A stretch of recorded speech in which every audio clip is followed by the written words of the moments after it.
Person has a history of having had cancer, does that automatically eliminate them as a potential organ donor?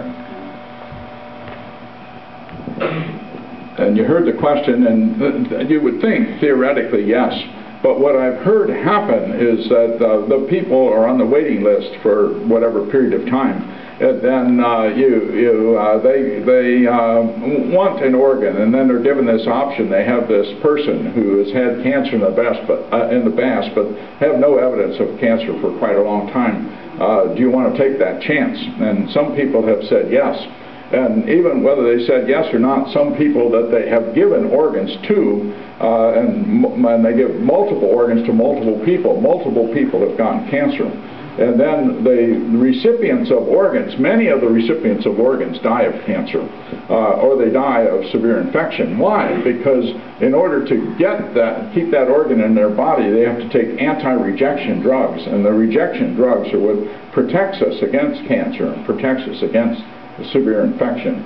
It's contrary to nature to get an organ from someone else, and God set it up so we can't get an organ from someone else. Did God know how to do it so we could? Yeah, He did. And what did He do? He made it so moms don't reject their baby. Yeah, moms don't reject their baby. Their babies are all foreign to the moms.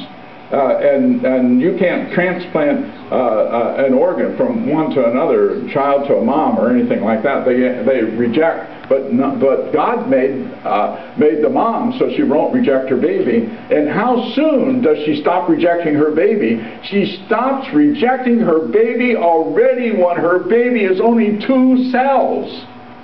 And you can identify this in the mom's blood. It's called early pregnancy factor, EPV. And you can identify it in the mom's blood. And that's the evidence of the protection that the mom has so that she doesn't reject her baby. God knew what He was doing, but He set it up so we can't give organs to one to another. It's contrary to nature to transplant organs from one to another. And these kinds of things, they don't come from just me. God's good to me. I thank God for my gifts and talents, but there are many other people in the world that have their own gifts and talents and equally as smart and that kind of thing, however you measure that. These things that I talk about, in some ways, they're just plain old common sense. Just plain old common sense. It's just plain old biology in terms of how the heart functions and how the brain functions and the kidney functions, and interdependence of organs and systems to maintain the unity of the body. And the unity of the body is just not just the unity of the body, but it's the unity of the body and the soul. And when the soul is there in the body, that's the person is alive. And that's a living person. And when someone is dead, the soul is separated. And when it's separated, when the soul is gone, the ventilator won't work. The heart's not beating. You can't resuscitate them. When they're dead, you can't resuscitate them. It's only in the living person. Incidentally, resuscitation is the wrong word.